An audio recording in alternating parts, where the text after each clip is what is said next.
Hola, buenos días, soy Nico.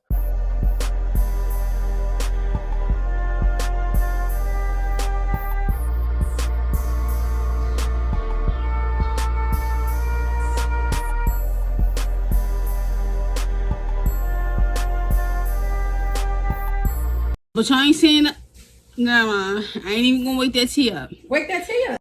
So today, if you're on Twitter, you've probably seen it, Nico. I've become one of the gay memes of Twitter. How did this happen? Back when I was doing my adult cinematography, I did a collab with someone named Carleo, and he's very beautiful. He's a very beautiful Brazilian man. It was a very intimate, passionate project, and the pussy was yanking, and my eyes kind of rolled back. And now I'm being used as a meme. So if you're on Twitter, you've seen it. The video is up. I posted that video like a month ago. I don't know why that recently became a meme, but I just felt like I had to address it because it went viral. It has over 1 million views, meaning over 1 million people have seen my like dramatic O face. I'm trying to be serious about it, but it's just so jarring because every time I log on, like I woke up this morning and I had text going, have you seen this? I log into Instagram and people are going, oh my God, I bust out laughing. I log into Snapchat. My exes are messaging me going, I just saw this and I started screaming. This is not what I wanted. This is not what I wanted nor planned for. That's not what you're here for. I just felt like I had to address it because it's everywhere now. And I can't be mad because it was good marketing. It got me a lot of new subbies, but it's just such an embarrassing moment. I now know what it feels like because I use a lot of reaction memes. So yeah, moving on. Almost forgot to plug. The whole meme situation basically drew my attention away. If you like this kind of content, make sure to follow me on patreon.com/Nicosaesthetics for more exclusive lives, weekly videos, and to be a part of the podcast, which has aired. Nico, I finally dropped another episode. So if that interests you, definitely check the description box down below to the link tree and go to Anchor FM, Spotify, Apple Podcasts, whichever you like to stream on, because it is there. It is available. I am no longer BSing. I got my stuff together, but definitely check it out. Now back to the scheduled content, which I'm going to have to heavily edit so that I don't get demonetized again. If you want to hear the unfiltered video and my unfiltered opinion, check out Patreon. Entry fee for if you just want the videos is as low as $3 a month. Girl, if you like the content, $3 ain't gonna hurt you. But yes, definitely check it out if you're interested.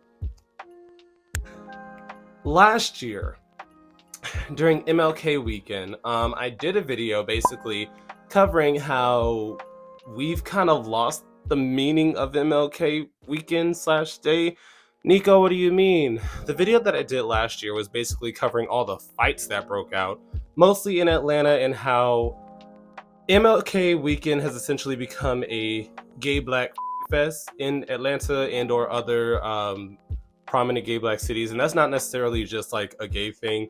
MLK Weekend has become more of a party activity, and the Boondocks perfectly encapsulated it when basically they brought back Martin Luther King, and he was like, "Will you ignorant please shut the hell up?" King looked out on his people and saw they were in great need. So he did what all great leaders do. He told them the truth. Will you ignorant please shut the hell up? And I kind of related to that because I'm just like, y'all are doing absolutely too much in the quote-unquote memory of this man's name. But we're here to talk about it now because someone was very messy and openly committed a crime. Nico, so if you do not know, fests, parties, adult, super happy fun time parties, they're very common in the gay community in general, in the adult community in general. I've seen straight people have these kind of parties too, so I'm not going to exclude them from having their saucy extracurricular activities. But it is very common in our community. And back when I was on the apps like Jacked, Nico, I was a Jack girl. That's why the black and brown booties are. Grindr is not for me. If you see me on Jacked, it might be me. if you see me on Grindr, it's not me. Especially because a lot of people use my photos to catfish on Jacked. But point is, back when I was on there, I would often get invites to parties, adult parties. Come and hang out with other like-minded individuals. We have special days, one for general admission, one for the bed, one for the that kind of thing. I never went.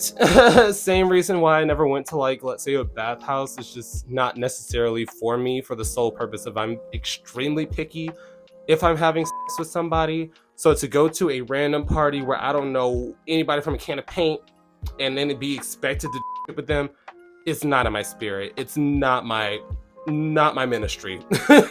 So they had one of these events in ATL, and they usually use adult cinematography stars to market these events. Basically, they'll have these guys there. They might participate. They might just be there to watch. They might be there for you to watch, that kind of thing. But this time, somebody afterwards said, yeah, I came and I gave all of them a bug. And then he added every adult cinematography star that was there that he linked up with. And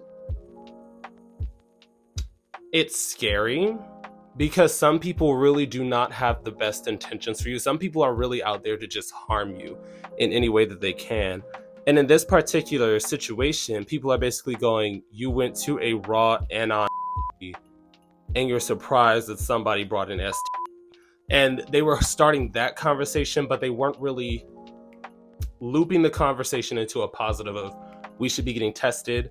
We should be screening our partners. Like I always say, I come on here and I specifically tell you, I'm not one of those people that's going to say abstinence. I'm not one of those people that's going to say you have to use a rubber. I'm not one of those people that's going to tell you how you should enjoy yourself when you're enjoying super happy adult fun time. But what I will say is that you should be screening your partners, whether that's just asking, when was the last time you were tested? When was the last time you had sex? Like, these are adult conversations that we should be having if you are having unprotected sex. And a lot of people don't like to have these conversations. So when this came out, everybody was basically like, well, you went to a raw anon in Atlanta. You should not be surprised that somebody purposely passed something around. But it's still something that could have been prevented. And it raises the question of, what are the requirements for these kind of gatherings? Because they say we're having a party this day, we're having a party that day. And like I said prior, when I was previously invited to parties that I never went to, they had certain days for certain people. They would basically judge you at the door if you wanted to go to the bad only party. If you wanted general admissions, they would just let you in, give you a bag for your stuff. Nico, this is all on their flyer. There's usually flyers for this. Like, I'll pop in the flyer that they have for this party in particular. But he added a few of the big name girls in ATL and basically said, I purposely gave this to these individuals and then more at the party. So what I will say, if this is true, because we cannot verify this, all we know is that they were marketing this party and then someone said I was at this party and then added these people. But what I will say, if it is true, because allegedly, I don't want to get sued, we need to use this as a learning lesson going forward. If you are going to be participating in one of these parties, I know it's a lot more work, but do not do an anon group session. Nico, this reminds me of the conversation I had about Loadgate, cold grits, whatever you want to call them. I basically said we should be screening our partners rather than just having a random anon party for the sole purpose of, you could do a whole Tiger Tyson. Like what I do personally, Nico, I go into my own escapades on Patreon because that's more of a free place where I feel more comfortable with my community that I've cultivated, and I'm okay with opening up about these things. But if you want a group situation, make multiple friends of benefits, gather them all together. If they're all attracted to each other, go from there. Nico, I have done something like that. Nico, I know I dabble, but at the same time, I'm responsible because you only get one body. For example, I would not go to a random situation like this because they have no requirements. On the flyer, there was nothing about testing. There was nothing about when was the last time you had, unprotected. There was no questions asked. It was just, you pay your admission fee and you get to come in and do whatever you want. So at the end of the day, I can't feel sorry for anybody in this situation for the sole purpose of there was no form of protection implemented. And that's not necessarily saying you have to use a condom, but you're not asking questions, you're not asking names, there's no information being exchanged. It's just you pop up, you do what you do, and you go after you pay the fee. But definitely drop your opinions down below. How do you feel about these situations where people are willingly going to these super happy adult fun time parties and willingly spreading STIs? How do you feel about the notion in our community that we still have a taboo around testing and asking questions about how active are you? When was the last time you got tested? How many partners do you currently have? Definitely drop your opinions down below, because honestly, I don't see this being a rare occurrence. There's too many parties in our community, quote unquote, because straight people also have their extracurricular activities. There's too many freak parties and not enough open dialogue about sexual health, in my personal opinion. But definitely drop your opinions down below. Well, and now a quick yet sincere shout out to this week's third eye tier subscribers, Raj V and Tridell M. Tridell, I actually really like your name. It's very unique. Kudos to you. And once again, this week's live stream conversation will be over the Latino era of gay for pay adult cinematography. If that sounds interesting, definitely tune in.